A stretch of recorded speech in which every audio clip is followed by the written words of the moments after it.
Here I've got KRUGER MATZ Move 8 Mini, and let me show you how to invert colors on the following device, how to apply darting.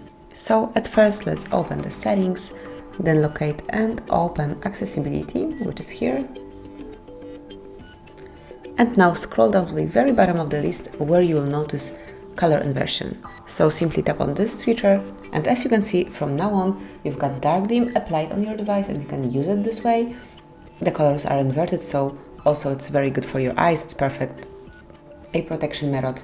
And then once you would like to go back to normal mode, to standard one, the white display, simply tap on the same switcher one more time. And as you can see, immediately after that, we are back in the normal mode. So that would be all. This is how you can invert colors in your device. Thank you for watching. Please subscribe our channel and leave the thumbs up.